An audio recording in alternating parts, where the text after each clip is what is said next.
हंसी मजाक के रिश्ते में रंगीन मिजाजी जब नशा बन जाता है, तब इसमें किसी भी तरह की रुकावट बर्दाश्त नहीं होती। ऐसा ही नागपुर के एक कारोबारी के साथ हुआ, जिसने अपनी साली के रिश्ते को न केवल नापाक कर दिया, बल्कि विरोध होने पर 5 लोगों को हमेशा के लिए मौत के नींद सुला दी। भरी दोपहर का वक्त था। आलोक की दुकान में मटकती लचकती अमीषा घुसते ही बोली, क्यों जीजा जी, अब लेडीज का भी सामान बेचने लगे? आपके लिए ही तो लाए हैं। आलोक मुस्कराते हुए बोला, मेरे लिए? क्या मतलब है आपका? अमीषा बोली, मतलब यह कि अब आपको अंडरगारमेंट्स के लिए दूसरी दुकान पर नहीं जाना पड़ेगा। ब्रांडेड आइटम लाया हूं, एकदम आपकी फिटिंग के लायक। आलोक दुकान के एक कोने की ओर इशारा करते हुए बोला, जहां मॉडलों की बड़ी फोटो लगी थी। जीजा जी, तब तो आपको सेल्स गर्ल रखनी पड़ेगी। अमीषा झट से बोल पड़ी। सेल्स गर्ल क्यों? ग्राहक को मैं नहीं दिखा सकता क्या? आलोक बोला, अच्छा चलो मैं ट्रायल करती हूं, मेरे लिए दिखाइए। तुम्हारा साइज तो मुझे पता है। आलोक चुटकी लेते हुआ बोला। धत्त, बड़े बेशर्म हो। यह कहती अमीषा शर्माती हुई जैसे मटकती आई थी, वैसी ही तेज कदमों से चली गई। आलोक देर तक उसे जाते देखता रहा। यह बात 2 साल पहले की है। अधेड़ उम्र के आलोक माथुरकर नागपुर में गारमेंट की दुकान चलाता था। दुकान से मात्र 10 मीटर की दूरी पर ही बोबड़े परिवार रहता था। बोबड़े परिवार से उसका गहरा रिश्ता था, कारण वह उसकी ससुराल थी। परिवार में उसके 60 वर्षीय ससुर देवीदास बोबड़े, 55 वर्षीय सास लक्ष्मीबाई और 22 वर्षीय अविवाहित साली अमीषा बोबड़े रहते थे। ससुर देवीदास एक प्राइवेट लिमिटेड कंपनी में सुरक्षा गार्ड की नौकरी करते थे। देवीदास की बड़ी बेटी विजया से आलोक ने प्रेम विवाह किया था। विजया भी विवाह से पहले अक्सर आलोक की दुकान पर आती थी, वहीं वह आलोक से प्रेम करने लगी थी। अमीषा विजया से करीब 10 साल छोटी थी। आलोक के पिता उपेंद्र माथुरकर सालों पहले रोजी रोटी के लिए नागपुर शहर आकर बस गए थे। उन्होंने 5 पावली इलाके में कपड़ों की सिलाई का काम शुरू किया था। आलोक उनका इकलौता बेटा था। उसका पढ़ाई में मन नहीं लगा। इस कारण वह पिता के पुश्तैनी काम में लग गया था। कपड़े की सिलाई के अलावा कपड़े की अच्छी जानकारी थी, सो उसने अच्छी खासी गारमेंट की दुकान खोल ली थी, जिससे परिवार की आर्थिक स्थिति अच्छी हो गई थी। आलोक का अपना सुखी संपन्न परिवार था। उसके 2 बच्चे थे, जिनमें बेटी परी 14 साल की और बेटा साहिल 11 साल का था। विजया आलोक के साथ खुश रहते हुए दाम्पत्य जीवन का निर्वाह कर रही थी, लेकिन आलोक रंगीन मिजाज किस्म का आदमी था। दूसरी लड़कियों पर नजरें रखना और फूहड़ मजाक करना उसकी आदत में शामिल था। साली को देखते ही उसके मन में तरह तरह के रोमांटिक विचार उमड़ने लगते थे। जब भी मौका लगता दुकान से ससुराल चला जाता था, साली के साथ हंसी मजाक कर समय बिताया करता था। उसकी सास न चाहते हुए भी चुप रहती थी। मजाक मजाक में एक दिन आलोक ने साली को अकेला पाकर बाहों में भर लिया। अमीषा उस दिन किसी तरह से उसकी बाहों से छूटी, लेकिन जल्द ही जीजा के आगे आत्मसमर्पण कर दिया। आलोक ने इस बारे में किसी को नहीं बताने की हिदायत दी। अमीषा भी एक बार संबंध का स्वाद लगने पर बेचैन रहने लगी। दूसरी तरफ आलोक उसके साथ अंतरंग संबंध बनाने के लिए मौके की तलाश में रहने लगा। साली की सुंदरता और एक बार बनाए संबंध का काकटेल उसके दिमाग में नशे की तरह छा गया था, और फिर उन्होंने अनैतिक संबंध को ही जीवन का एक हिस्सा बना लिया। दोनों इस रिश्ते को ज्यादा दिनों तक छिपाकर नहीं रख पाए। पहले आलोक की पत्नी विजया ने जीजा साली को अंतरंग रिश्ते बनाते रंगे हाथों पकड़ा। उसने अपने पति की जमकर झाड़ लगाई, बहन को भी समझाया, फिर भी दोनों अपनी मस्ती में डूबे रहे। जल्द ही इसकी भनक अमीषा की मां और पिता को भी लग गई। उन्होंने अमीषा को तो आड़ेड़ हाथों लिया ही, साथ में आलोक माथुरकर को भी नहीं छोड़ा। हालांकि बेटी की इस हरकत पर उन्हें गहरा धक्का लगा था। उन्होंने अमीषा को प्यार से समझाया, अपनी रिश्तेदारी, समाज में बदनामी और उसकी बहन के घर की बर्बादी का वास्ता दिया। मां बाप के समझाने बुझाने का असर अमीषा पर सिर्फ इतना हुआ कि उसने आलोक से दूरियां बना लीं। यह बात जनवरी 2021 की थी।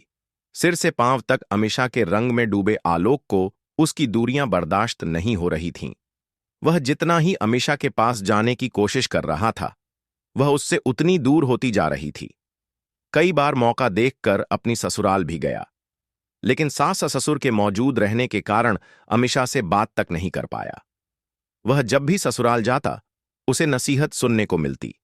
बेटी और दामाद का रिश्ता न खराब हो, इसके लिए उन्होंने अमीषा के योग्य कोई अच्छा सा लड़का ढूंढकर उसकी शादी कर देने में ही भलाई समझी।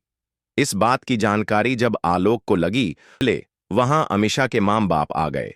उन्होंने आलोक को न केवल डांटा फटकारा, बल्कि उसके खिलाफ स्थानीय थाने में शिकायत भी दर्ज करवा दी। पुलिस ने पारिवारिक मामले को ध्यान में रखते हुए आलोक पर फौरी तौर पर कार्रवाई की। उससे माफीनामा लिखवाया और चेतावनी देकर छोड़ दिया। बात आई गई हो गई, किंतु आलोक अमीषा के साथ वासना पूर्ति की आग में तपता रहा। वह मौके की ताक में रहते हुए बदले की भावना से भी भर चुका था। पुलिस के हस्तक्षेप के बाद अमीषा के घर वालों को थोड़ी राहत जरूर मिली थी, जबकि आलोक ने पुलिस की कार्रवाई और माफीनामे को प्रतिष्ठा का प्रश्न बना लिया था। अब उसे अपनी ससुराल और अमीषा से नफरत हो गई थी। उन्हें सबक सिखाने के लिए उसने एक खतरनाक योजना बना ली थी। उसने मई महीने में ऑनलाइन कुछ घरेलू सामान मंगाया। उसमें उसने एक लंबा मटन काटने का चाकू भी मंगवा लिया। 23 जून की रात 10 बजे के करीब आलोक अपनी ससुराल जा पहुंचा। घर पर अमीषा अकेली थी। पिता देवीदास अपनी ड्यूटी पर चले गए थे। मां लक्ष्मीबाई पड़ोस के बच्चे के नामकरण कार्यक्रम में गई हुई थी। अमीषा अपने कमरे में बैठी अपनी दोस्त के साथ मोबाइल पर चैट कर रही थी। अचानक अपने कमरे में आलोक को देख वह चौंक गई। हड़बड़ाते हुए पूछा, जीजा जी आप? उसने मोबाइल को वैसे ही छोड़ दिया, जिसमें उनके बीच की बातें रिकॉर्ड होने लगीं। हाँ मैं। तुम किससे बातें कर रही थीं? आलोक ने कहा, आपसे मतलब? मैं अपने मन की मालकिन हूं, जिससे चाहूंगी बात करूंगी। अमीषा ने कड़क शब्दों में कहा। आलोक जल भुन गया। वह बोला, तुमने मेरी शिकायत पुलिस में क्यों की थी? आपकी हरकत से घर वाले सब परेशान हो गए थे। बेशर्मी की हद होती है। सबके सामने मुझे जलील कर दिया, अमीषा ने सख्ती से कहा। इस बात पर आलोक का गुस्सा फूट पड़ा था। उसने कहा, अब मैं तुम्हें इस लायक ही नहीं छोड़ूंगा कि तुम पुलिस थाने जा सको। यह कहते हुए आलोक ने अमीषा को पकड़ लिया था। अमीषा खुद को आलोक से छुड़ाने की कोशिश करने लगी। काफी कोशिशें कीं, मगर सफल नहीं हुई। वासना का उन्माद उतर जाने के बाद ही अमीषा उसके चंगुल से आजाद हो पाई। आलोक द्वारा हाथ से मुंह बंद किए जाने के कारण शोर नहीं मचा पाई। घर से बाहर जाने की कोशिश करने लगी, मगर आलोक ने उसे इसका मौका नहीं दिया। छिपाकर लाए चाकू से एक झटके में अमीषा का गला पर हमला कर दिया। वह जमीन पर गिर पड़ी। गंभीर रूप से घायल अमीषा मदद के लिए तड़प रही थी और आलोक स्तब्ध होकर उसे देखता रहा। इसके पहले कि अमीषा के प्राण पखेरु उड़ते, कमरे में अमीषा की मां लक्ष्मीबाई आ गई। बेटी अमीषा की हालत देखकर चीखते हुए बोली, आलोक, यह तुमने क्या किया? आलोक ने लक्ष्मीबाई के गले पर चाकू फिराते हुए कहा, चिल्लाओ मत, पड़ोसी आ जाएंगे। और फिर उसने लक्ष्मीबाई का गला भी एक झटके में हमला कर डाला। आधे घंटे तक वहीं रहने के बाद वह अपने घर आ गया था। बताते हैं कि अपनी ससुराल से वापस घर आने के बाद भी आलोक का क्रोध शांत नहीं हुआ। उसी क्रोध में उसने पहले अपनी पत्नी की हत्या कर दी, फिर मासूम बेटे साहिल और बाद में बेटी परी को भी हमेशा के लिए नींद सुला दिया। अपने पूरे परिवार को खत्म करने बाद आलोक का मन शांत हुआ, लेकिन वह विक्षिप्तावस्था में आ चुका था। उसने कमरे के पंखे से लटककर अपनी जीवन लीला भी समाप्त कर ली। इस तरह से 1 घंटे के भीतर 6 हत्या की वारदात की जानकारी अगले रोज हुई। जून महीने की 24 तारीख को दिन के करीब 11 बज चुके थे। नागपुर में मे 5 पावली के रहने वाले आलोक माथुरकर का दरवाजा नहीं खुला था। उनके पड़ोस में रहने वाले भोसले परिवार को हैरानी हुई। रोज सुबह 8 बजे फ्रेश होकर अपने काम में लग जाने वाले का घर बंद होने पर भोसले परिवार के लोगों ने मकान की कालबेल दबाई। दरवाजा खटखटाया, आवाज दी। कई बार ऐसा करने के बाद भी जब दरवाजा नहीं खुला और न मकान के भीतर से कोई आवाज आई, तब वह किसी अनहोनी की आशंका से घबरा गए। मकान के पीछे लगी खिड़की के पास गए। हल्के से धक्के के साथ खिड़की खुल गई। भीतर का मंजर देखकर भोसले परिवार के होश उड़ गए। उनकी आंखों के सामने आलोक का सबसे छोटा बेटा जमीन पर पड़ा था। उन्होंने मामले की खबर पहले मकान मालिक प्रमोद भिभिकर और फिर थाना प्रभारी जयेश भंडारकर को दी। थाने की ड्यूटी पर तैनात एसआई राज राठौर को मामले की डायरी बनाने का आदेश मिला, जबकि इसकी सूचना वरिष्ठ अधिकारियों को देने के बाद एएसआई संदीप बागुल, एसआई राज राठौर, हेड कांस्टेबल रवि पाटिल कुछ समय में ही घटनास्थल पर पहुंच गए। इस बीच यह खबर आग की तरह पूरे इलाके में फैल गई थी। पुलिस टीम ने दरवाजा तोड़कर मकान में प्रवेश किया। अंदर 3 शव जमीन पर गंभीर हालात में पड़ी थीं, जबकि एक पंखे से झूल रही थी। पंखे से झूलती आदमी की पहचान आलोक माथुरकर के रूप में हुई और बाकी शव उसकी पत्नी विजया और उसके बच्चों परी एवं साहिल की थीं। थाना प्रभारी जयेश भंडारकर अपने सहायकों के साथ अभी घटनास्थल का निरीक्षण कर ही रहे थे कि तभी police commissioner Amitesh Kumar, additional police commissioner Sunil Phulari के साथ फोटोग्राफर और फिंगरप्रिंट एक्सपर्ट भी मौकाए वारदात पर पहुंच गए। उसी समय उन्हें पास में ही एक दूसरे हत्याकांड की सूचना मिली। थाना प्रभारी ने पुलिस की दूसरी टीम को दूसरे घटनास्थल पर भेज दिया। दोनों घटनास्थल महज 10 मीटर की दूरी पर ही थे। दूसरा स्थान आलोक की ससुराल था, जहां उसकी सास लक्ष्मीबाई और साली अमीषा मृत पड़ी थीं। दोनों घटनाओं में सभी की गर्दन भी चाकू से हमला की गई थी। परिवार के मुखिया देवीदास ने पुलिस को बताया कि सभी हत्याओं के पीछे उसके दामाद आलोक का ही हाथ है। दोनों घटनास्थल की तमाम औपचारिकताएं पूरी करने के बाद लाशों का पंचनामा कर पोस्टमार्टम के लिए नागपुर मेडिकल कॉलेज भेज दिया गया। उसके एकमात्र गवाह के तौर पर देवीदास से थाने में पूछताछ की गई। मौके पर बरामद मोबाइल की रिकॉर्डिंग से आलोक और अमीषा के बीच संबंधों का खुलासा हो गया। फिंगरप्रिंट से भी आलोक द्वारा हत्याओं को अंजाम दिए जाने की पुष्टि हो गई। एक ही दिन में 6 लोगों की हत्या के मामले की गुत्थी को कुछ घंटों में ही सुलझा लिया गया और जांच एडिशनल पुलिस कमिश्नर सुशील फुलारी को सौंप दी गई। 2 परिवारों में अगर कोई बचा था तो वह थे आलोक के ससुर देवीदास। उनकी किस्मत थी जो उस रात अपनी ड्यूटी पर थे, किंतु वे उस किस्मत का क्या करते जब उन्हें कोई अपना कहने वाला ही नहीं रहा। आज का दूसरा सच्ची कहानी, फोटो से खुला हत्या का रहस्य। उस समय सुबह के करीब 4 बज रहे थे। इतनी सुबह मोबाइल की घंटी बजने पर मोहित ने कॉल रिसीव करने से पहले सोचा कि सुबह सुबह किसका फोन आ गया। उसने कॉल रिसीव कर जैसे ही हेलो कहा, दूसरी ओर से उसके जीजा संजय लूथरा की भर्राई आवाज सुनाई दी। रात को चंदा का कोलेस्ट्रॉल बढ़ने से अटैक पड़ गया, जिससे उसकी मौत हो गई। चंदा मोहित की बहन थी। यह सुनते ही मोहित के मुंह से चीख निकल गई। मोहित की चीख सुनकर घर वालों की नींद टूट गई। पता नहीं सुबह सुबह मोहित क्यों रो रहा है, यह जानने के लिए सभी उसके कमरे की ओर दौड़े। मोहित ने उन्हें बताया कि बहन चंदा की मौत हो गई है। संजय का फोन आया था। यह सुनते ही घर में कोहराम मच गया। यह बात 21 फरवरी 2021 की है। यह दुखद खबर मिलने के बाद चंदा के पिता ओम प्रकाश अरोड़ा घर के अन्य लोगों के साथ सुबह ही खतौली से मेरठ के शास्त्रीनगर स्थित चंदा की ससुराल जा पहुंचे। वहां घर के बाहर टेंट लगा था और बैठने के लिए कुर्सियां लगी थीं। 38 वर्षीय शिक्षिका चंदा का शव बेड पर पड़ा था। लाडली बेटी के शव को देखते ही मां सुनीता, पिता ओम प्रकाश, बहन ज्योति व भाई मोहित बिलखने लगे। मायके वालों ने शव को गौर से देखा। शव पर चोटों के निशान देखते ही घर वालों ने हंगामा कर दिया। पति संजय पर चंदा की हत्या का आरोप लगाते हुए मोहित ने पुलिस को सूचना दे दी। कुछ देर में थाना नौचंदी पुलिस शास्त्री नगर थाना प्रभारी प्रेमचंद्र शर्मा ने हंगामा कर रहे मृतका के घर वालों को शांत कराया। हंगामे की जानकारी होने पर CO Devesh Singh forensic team के साथ घटनास्थल पर पहुंच गए। उन्होंने घटनास्थल का निरीक्षण किया। इस बीच वहां काफी भीड़ जमा हो गई। चंदा के मायके वालों ने आरोप लगाया कि चंदा की उसके पति संजय ने पीट पीट कर हत्या की है। उसके शरीर पर चोट के निशान भी हैं। मायके वालों ने बताया कि पति संजय की गंदी आदतों का चंदा विरोध करती थी। इस बात को लेकर दोनों के बीच झगड़ा रहता था। पुलिस ने किसी तरह समझा बुझाकर शव को पोस्टमार्टम के लिए भिजवा दिया। पुलिस संजय को हिरासत में लेकर थाने लौट आई।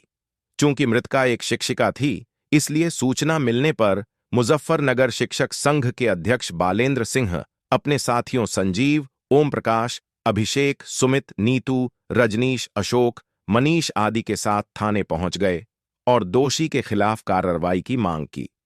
पूछताछ में संजय ने पुलिस को बताया, रात करीब 2:30 बजे चंदा को हार्ट अटैक आया था। इसके चलते वह बेड से नीचे गिर गई और उसकी मौके पर ही मौत हो गई। पुलिस को मृतका की जो पोस्टमार्टम रिपोर्ट मिली, उसमें हत्या का कारण स्पष्ट नहीं था।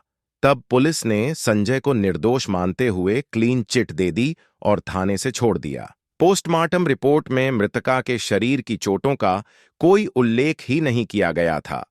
वहीं हत्या का कारण जानने के लिए मृतका के विसरा को सुरक्षित रखवा दिया गया।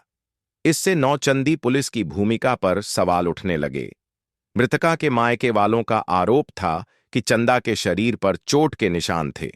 उनका जिक्र पोस्टमार्टम रिपोर्ट में क्यों नहीं किया गया और पूरी जांच किए बिना ही नौचंदी पुलिस ने उसके पति संजय को क्लीन चिट कैसे दे दी। मृतका के पिता ओम प्रकाश अरोड़ा का आरोप था कि मर्डर प्री प्लान हुआ है, क्योंकि चंदा की मौत होने के बाद उसका जल्दी अंतिम संस्कार करने की पूरी तैयारी संजय ने पहले से ही कर ली थी। यहां तक कि श्मशान घाट तक शव ले जाने के लिए शव वाहन भी मंगा लिया था। मायके वालों की शिकायत पर एसएसपी अजय साहनी ने मामला अपने हाथ में लेकर जांच शुरू कराई। उन्होंने संजय के जब्त किए गए मोबाइल की जांच की जिम्मेदारी नौचंदी थाने के इंस्पेक्टर राम सजीवन को सौंपी। उन्होंने इस मोबाइल को जांच के लिए फोरेंसिक लैब भेज दिया। फोरेंसिक जांच में खुलासा हुआ कि मोबाइल से फोटो घटना वाली रात ही डिलीट किए गए थे। वह फोटो पुलिस ने रिकवर कराए तो पुलिस के पांव तले जमीन खिसक गई। उन फोटो से पूरे केस का पर्दाफाश हो गया। उनमें से एक फोटो में एक व्यक्ति बेड पर लेटी चंदा का तकिए से मुंह दबाता हुआ नजर आ रहा था। इसके बाद एसएसपी ने चंदा के पति संजय को दोबारा हिरासत में लेकर उससे गहनता से पूछताछ की। संजय खुद को निर्दोष बताता रहा। वह एक ही राग अलापता रहा कि चंदा की मौत हार्ट अटैक से हुई थी। पुलिस ने संजय को मोबाइल से रिकवर फोटो दिखाया, जिसमें चंदा की तकिए से मुंह दबाकर हत्या की जा रही थी। फोटो देखते ही संजय के चेहरे की हवाइयां उड़ गईं। पूछताछ के दौरान वह सवालों में घिर गया। आखिर में उसने पत्नी चंदा की हत्या का आरोप अपने दोस्त डा. रजत भारद्वाज पर लगाते हुए चंदा की हत्या की सच्चाई उगल दी। एसएसपी अजय साहनी ने इस सनसनीखेज हत्याकांड का पर्दाफाश 24 फरवरी 2021 को आयोजित प्रेस कॉन्फ्रेंस में कर दिया। एसएसपी ने 2 हत्यारोपियों की गिरफ्तारी की जानकारी दी। पुलिस ने दोनों की निशानदेही पर तकिया, नशीली गोलियां और कपड़े बरामद कर लिए। दोनों से चंदा हत्याकांड के बारे में पूछताछ की गई तो उन्होंने चंदा की हत्या करने का जुर्म कबूल कर लिया। हत्याकांड के पीछे अपनी अय्याशी के रास्ते की कांटा बनी पत्नी चंदा को हटाने और उसके बीमे की धनराशि हड़पने की योजना थी। इस षड्यंत्र में जागृति विहार निवासी दोस्त डा. रजत भारद्वाज भी शामिल था। उसी ने हत्या की सुपारी ली थी। इस हत्याकांड के पीछे की जो कहानी सामने आई वह इस तरह निकली। टेंट कारोबारी संजय लूथरा की शादी करीब 9 साल पहले 2012 में खतौली के अशोक मार्केट निवासी ओम प्रकाश अरोड़ा की बेटी चंदा के साथ हुई थी। चंदा खतौली के लोहड्डा स्थित प्राथमिक विद्यालय में सहायक अध्यापिका के पद पर तैनात थी। चंदा और संजय लूथरा के दांपत्य जीवन में काफी पहले खटास आ चुकी थी। वर्ष 2015 में दोनों के बीच संबंध काफी बिगड़ गए, तब दोनों के बीच तलाक भी हो गया था। तलाक के बाद चंदा अपने 3 साल के बेटे को लेकर मायके चली गई थी। 6 महीने तक दोनों अलग रहे। परिवार की पंचायत में समझौता होने और संजय द्वारा माफी मांगे जाने के बाद फिर से दोनों ने कोर्ट मैरिज की और साथ रहने लगे। कुछ दिन सब ठीक ठाक रहा। इसके बाद संजय अपनी बुरी आदतों से बाज नहीं आया। वह अपने बचपन के दोस्त डॉक्टर रजत भारद्वाज के साथ घर पर फिर से बाहरी युवतियों को लाने लगा। एक दिन चंदा स्कूल से लौटी तो घर का नजारा देखकर शर्म से पानी पानी हो गई। घर में एक बाहरी युवती के साथ संजय और उसका दोस्त डॉक्टर रजत मौजूद था। उसने दोनों को घर में अय्याशी करते रंगे हाथों पकड़ लिया। चंदा ने दोनों को जमकर खरी खोटी सुनाई। उसने कहा, वह पहले भी इस गलत काम के लिए मना कर चुकी है, लेकिन तुम लोगों पर इसका कोई असर नहीं हुआ। उस समय तो संजय खून का घूंट पीकर रह गया, पर रात में उसने चंदा की बेरहमी से पिटाई की। ये बात घटना से लगभग 1.5 महीने पहले की थी। अपनी अय्याशी में रोड़ा बनने वाली पत्नी को उसने रास्ते से हटाने का फैसला ले लिया। संजय ने चंदा की हत्या की योजना बनाने के बाद उसका 50 लाख रुपए का जीवन बीमा भी करा दिया था, ताकि उसकी हत्या के बाद ऐश की जिंदगी जी सके। पत्नी को रास्ते से हटाने के लिए संजय ने पूरी प्लानिंग की। संजय की अपने पड़ोसी और बचपन के दोस्त डा रजत भारद्वाज पर 1,35,000 की रकम उधार थी, जिसे माफ करने की एवज में संजय ने रजत को अपनी पत्नी चंदा की हत्या के लिए राजी कर लिया। कुछ दिनों से चंदा बीमार चल रही थी। संजय डॉक्टर रजत से ही उसका इलाज करा रहा था। इसका फायदा उठाते हुए 20 फरवरी 2021 को डॉक्टर रजत ने संजय को नशीली गोलियां देते हुए रात को दवा के बहाने खिलाने की सलाह दी। घटना वाली रात 1:45 बजे डॉक्टर रजत उसके घर पहुंच गया। इससे पहले ही संजय अपनी पत्नी को नशीली गोलियां खिलाकर सुला चुका था। डॉक्टर रजत ने बेड पर सो रही चंदा के मुंह पर तकिया रखा और फिर जान निकलने तक दबाए रखा। नींद व नशे में होने के कारण वह विरोध भी नहीं कर सकी। इस दौरान संजय ने घटना के फोटो खींच लिए थे, लेकिन जानकारी होने पर डॉक्टर ने वे फोटो तत्काल डिलीट करा दिए। संजय को उम्मीद थी कि कत्ल का उसका मास्टर प्लान राज ही रहेगा, लेकिन कहते हैं ना कि गुनाह कभी छिपता नहीं और गुनहगार कभी बचता नहीं। आखिर कत्ल का राज उसकी जेब में रखे मोबाइल में ही मिल गया। पुलिस ने दोनों हत्यारोपियों संजय लूथरा और डॉक्टर रजत भारद्वाज को कोर्ट में पेश किया, जहां से दोनों को जेल भेज दिया गया। इसी के साथ इस मामले में आनन फानन में मृतका के पति को क्लीन चिट देने वाले इंस्पेक्टर नौचंदी प्रेमचंद्र शर्मा की भी एसएसपी द्वारा जांच कराई जा रही थी। कथा लिखने तक चंदा का 8 वर्षीय बेटा अपनी नानी के पास रह रहा था। आज की तीसरी कहानी दूसरे प्रेमी के साथ मिलकर की पहले आशिक की हत्या। बरेली के प्रेमनगर थाना क्षेत्र के भूड़ पडरिया मोहल्ले में रहने वाला योगेश सक्सेना उर्फ मुन्नू नाथ मंदिर के पास रेडीमेड कपड़ों की एक दुकान में सेल्समैन की नौकरी करता था। 1 मार्च 2020 की रात वह दुकान से घर नहीं लौटा तो परिजनों को चिंता हुई। योगेश का बड़ा भाई अंशु भी घर के बाहर था। उसे फोन करके बताया गया तो उसने योगेश जिस दुकान पर काम करता था उसके मालिक जितेंद्र से पता किया तो उसने बताया कि योगेश तबीयत खराब होने की बात कहकर जल्दी दुकान से घर जाने के लिए निकल गया था। जब वह दुकान से जल्दी निकल गया तो गया कहां, यह प्रश्न योगेश के परिजनों के सामने मुंह बाएं खड़ा था। उसकी काफी तलाश की, लेकिन कोई पता नहीं चला। 2 मार्च की सुबह बरेली थाना कोतवाली और कुमार टाकीज के बीच में खाली पड़े मैदान में एक पेड़ के नीचे एक अज्ञात युवक का मृत शरीर पड़ा मिला। किसी ने शव की सूचना थाना कोतवाली को दे दी। सूचना पाकर सीओ अशोक कुमार और कोतवाली inspector Geetesh Kapil police team के साथ मौके पर पहुंच गए। पुलिस ने लाश व घटनास्थल का निरीक्षण किया। मृतक की उम्र यही कोई 30 से 35 वर्ष रही होगी। मृतक के गले व चेहरे पर गंभीर चोटों के निशान पाए गए। पहचान छिपाने की कोशिश में शव को जलाने का प्रयास किया गया था, जो कि पूरी तरह से सफल नहीं हुआ। पास में ही मृतक का मोबाइल भी जली हुई अवस्था में बरामद हुआ। शव की शिनाख्त के लिए आसपास के दुकानदारों को बुलाया गया। उनमें जितेंद्र नाम का एक दुकानदार भी था। उसने शव देखी तो वह उस व्यक्ति को पहचान गया, क्योंकि वह शव उसके शोरूम के सेल्समैन योगेश सक्सेना की थी। उसने तुरंत योगेश के भाई अंशु सक्सेना को योगेश की शव मिलने की सूचना दे दी। सूचना पर योगेश की मां मुन्नी देवी व भाई अंशु मौके पर पहुंच गए और शव की शिनाख्त कर दी। शिनाख्त होने के बाद शव पोस्टमार्टम के लिए मोर्चरी भेज दी गई। इंस्पेक्टर गीतेश कपिल ने अंशु से पूछताछ की तो उसने बताया कि योगेश अपने दोस्त की बहन उमा से फोन पर बात करता रहता था। अपनी कमाई भी उसी पर लुटाता था। कई बार उसे समझाया, लेकिन वह मानता ही नहीं था। कोतवाली आकर इंस्पेक्टर गीतेश की तरफ से अज्ञात के खिलाफ भादम्वी की धारा 302/2001 के तहत मुकदमा दर्ज करा दिया। इंस्पेक्टर गीतेश ने जांच शुरू की। पुलिस ने योगेश के फोन नंबर की कॉल डिटेल्स की जांच की। योगेश के नंबर पर अंतिम कॉल जिस नंबर से की गई थी, उस नंबर से रोज योगेश की बात होने का प्रमाण मिला। घटना की रात उस नंबर से कॉल आने के बाद ही योगेश दुकान से निकला था। वह नंबर उसकी प्रेमिका उमा शुक्ला का था, जो कि योगेश के मकान से कुछ दूर भूड़ पट्टी में रहती थी।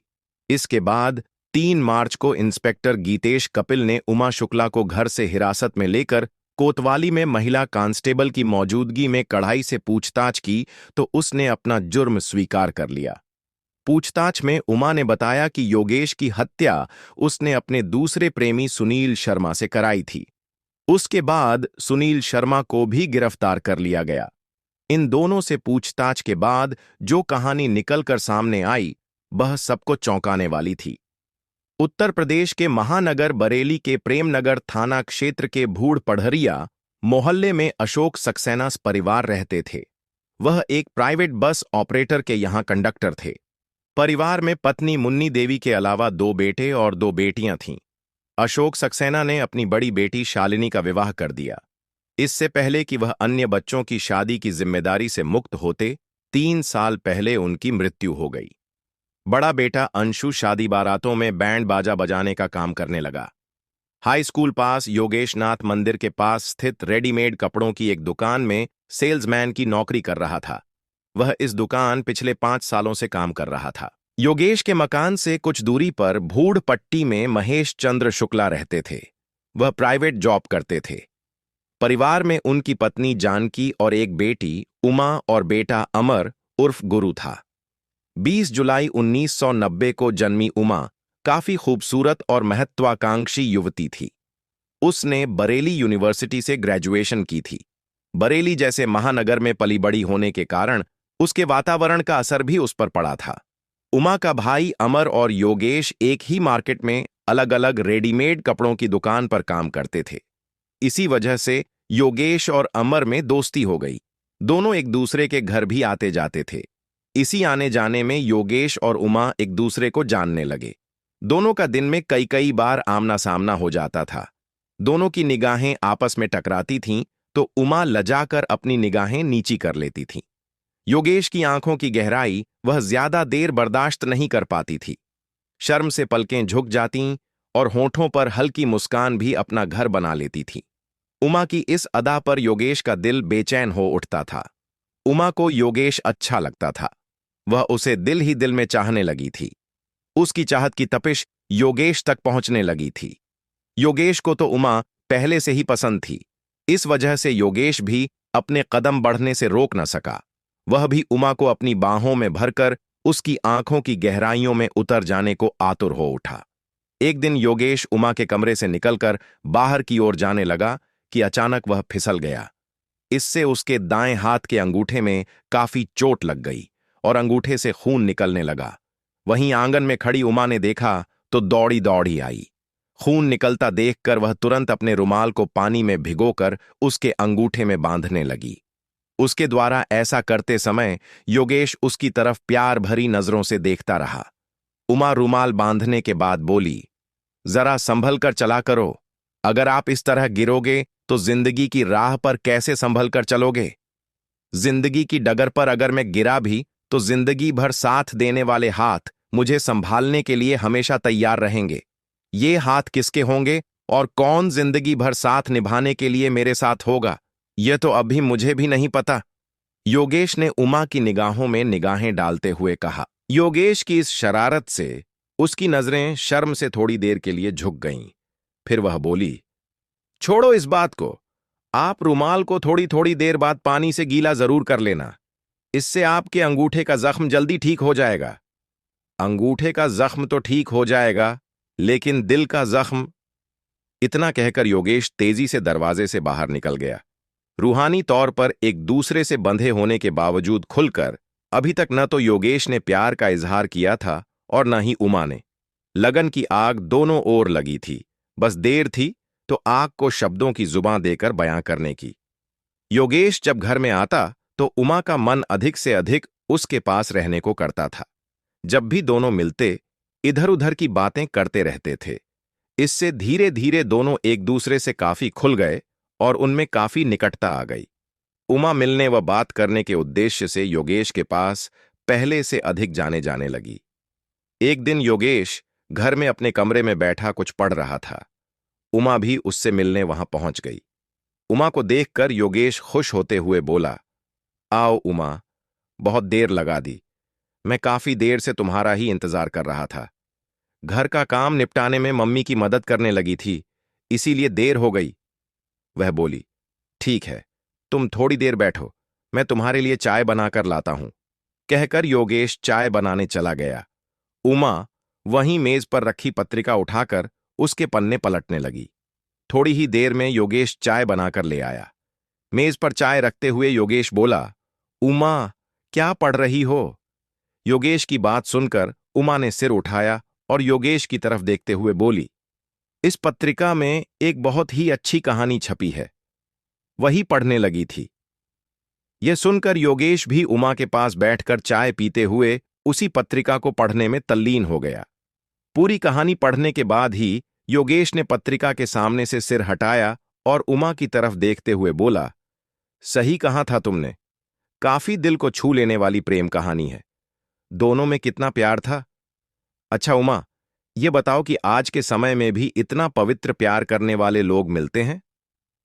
योगेश की बात सुनकर उमा भावुक होते हुए बोली, वे बड़ी किस्मत वाले होते हैं जिन्हें किसी का प्यार मिलता है। उमा की बात बीच में ही काटते हुए योगेश बोला, कुछ मेरी तरह बदनसीब होते हैं जिन्हें प्यार के नाम पर सिर्फ जमाने की ठोकरें मिलती हैं। यह कहकर योगेश के आंसू छलक आए। योगेश की आंखों में आंसू देख उमा तड़प उठी। योगेश का हाथ अपने हाथों में लेकर वह बोली, तुम ऐसा क्यों सोचते हो? तुम तो इतने अच्छे हो कि तुम्हें हर कोई प्यार करना चाहेगा। मैं तुमसे कई दिनों से एक बात करना चाहती थी, लेकिन इस डर से चुप रही कि कहीं तुम बुरा ना मान जाओ। तुम कहो तो कह दूं। योगेश ने जब उसकी ओर प्रश्नवाचक निगाहों से देखा तो वह बोली, मैं तुमसे बहुत प्यार करती हूं, लेकिन तुमसे कहने की हिम्मत नहीं जुटा पा रही थी। दिल की बात आज जुबां पर आ ही गई। उमा की बात पर योगेश को विश्वास नहीं हो रहा था। वह उमा की तरफ देखते हुए बोला, क्यों तुम मेरा मजाक उड़ा रही हो? अगर मैं मान भी लूं कि तुम मुझसे प्यार करती हो, तो क्या समाज के ठेकेदार हम दोनों को एक होने देंगे क्योंकि हम एक जाति के नहीं हैं? जब हम प्यार करते हैं तो इस जमाने से भी टक्कर ले लेंगे। प्यार तो प्यार होता है, इसे धर्म और जाति के तराजुओं में नहीं तोला जा सकता है। प्यार तो दो दिलों के मिलन का नाम है। उमा की बात सुनकर योगेश की आंखों से खुशी के आंसू छलक पड़े। फिर उसने उमा को बाहों में भरकर सीने से लगा लिया। उमा भी उसके शरीर से लिपट गई। दोनों एक दूसरे का साथ पाकर काफी खुश थे। दोनों का प्यार दिनों दिन परवान चढ़ने लगा। दोनों के परिवारों को भी इस बात का पता चल गया। योगेश की बहनों और भाई ने योगेश को काफी समझाया कि वह उमा के चक्कर में न पड़े, लेकिन योगेश नहीं माना। दूसरी ओर उमा के पिता ने भी उसके लिए रिश्ता तलाशना शुरू कर दिया। जल्द ही बुलंद शहर के रमेश से उमा का रिश्ता पक्का कर दिया। उमा और योगेश कुछ न कर सके, सिर्फ हाथ मलते रह गए। प्रेमिका की शादी किसी और से तय होने पर योगेश पर तो जैसे दुखों का पहाड़ टूट पड़ा। वह दिन रात उमा की यादों में खोया रहता और उसकी कही गई बातें याद करता। 27 नवंबर 2014 को उमा का विवाह रमेश से हो गया। उमा बेमन से अपनी ससुराल चली गई, लेकिन विवाह के बाद उसका पति से मनमुटाव होने लगा। फिर 1 वर्ष बीतते बीतते उमा पति का घर हमेशा के लिए छोड़कर अपने मायके आ गई। इसी बीच उमा ने एक बेटी को जन्म दिया, जिसका नाम उसने सौम्या रखा। उमा अब पति रमेश से हमेशा के लिए छुटकारा पाना चाहती थी, लिहाजा उसने अपने तलाक का मुकद्दमा भी दायर कर दिया। एक बार फिर से उमा व योगेश एक दूसरे से मिलने लगे। अब योगेश उमा को अपने से दूर जाने नहीं देना चाहता था। किस्मत ने उसे फिर से उमा का साथ पाने के लिए उसे उमा से मिला दिया था। योगेश उस पर अब अपने से विवाह करने का दबाव बनाने लगा। उमा मायके आई तो वह अपना खर्च उठाने के लिए गंगाचरण अस्पताल के पास स्थित एक कैफे में काम करने लगी। इसी बीच उमा की दोस्ती भूड़पट्टी में रहने वाले सुनील शर्मा से हो गई। 32 वर्षीय सुनील शर्मा अविवाहित था और बरेली के इज्जत नगर में स्थित इंडियन वेटरनरी रिसर्च इंस्टीट्यूट में संविदा पर स्टोर कीपर के पद पर तैनात था। दोनों की दोस्ती जल्द ही प्यार में बदल गई। उमा और सुनील एक ही जाति के थे और सुनील अच्छी नौकरी करता था, इसलिए उमा उससे शादी करना चाहती थी। योगेश उसकी जाति का भी नहीं था और सेल्समैन की छोटी सी नौकरी करता था। उमा ने योगेश को समझाया कि वह उससे शादी नहीं कर सकती, लेकिन योगेश मान ही नहीं रहा था। उमा भले ही बदल गई हो और योगेश के प्यार को भुला बैठी हो, लेकिन वह तो उमा को दिलोजान से अभी भी चाहता था। वह उमा को हर हाल में पाना चाहता था। जब योगेश किसी तरह से मानने को तैयार नहीं हुआ, तो योगेश से पीछा छुड़ाने के लिए उमा ने सुनील से बात की, तो वह योगेश को ठिकाने लगाने के लिए तैयार हो गया। इसके बाद दोनों ने उसकी हत्या की योजना बना ली। योजनानुसार 1 मार्च को उमा अपने ऑफिस में थी। योजना के अनुसार रात 8:30 बजे उमा ने योगेश को मिलने के लिए कुमार टाकीज के पीछे खाली पड़े मैदान में बुलाया। योगेश उस समय दुकान पर था। वह अपने मालिक जितेंद्र से तबीयत खराब होने का बहाना बनाकर दुकान से निकल आया और कुमार टाकीज के पीछे मैदान में पहुंच गया। वहां सुनील शर्मा पहले से मौजूद था। योगेश नजदीक आया तो सुनील ने उसकी आंखों में लाल मिर्च का पाउडर फेंक दिया, जिससे योगेश तिलमिला उठा। इसके बाद सुनील ने साथ लाए धारदार औजार से योगेश के गले, चेहरे व शरीर पर कई वार किए, जिससे योगेश जमीन पर गिर गया और तड़पने लगा। कुछ ही पलों में उसकी मौत हो गई। सुनील ने पास ही पड़े पत्थर से उसके चेहरे पर एक जोरदार चोट की। उसके बाद वह अपनी साथ लाई टीवीएस अपाचे बाइक से उमा के पास गया। उसे पूरी बात बता दी। इसके बाद उमा रात 9 बजे उसके साथ बाइक पर बैठकर घटनास्थल पर आई। उमा ने सुनील से कहा कि वह बाइक से पेट्रोल निकालकर योगेश के शव को जला दे ताकि उसकी पहचान न हो सके। इस पर सुनील ने बाइक से पेट्रोल निकालकर योगेश के शरीर पर डाल दिया और आग लगा दी।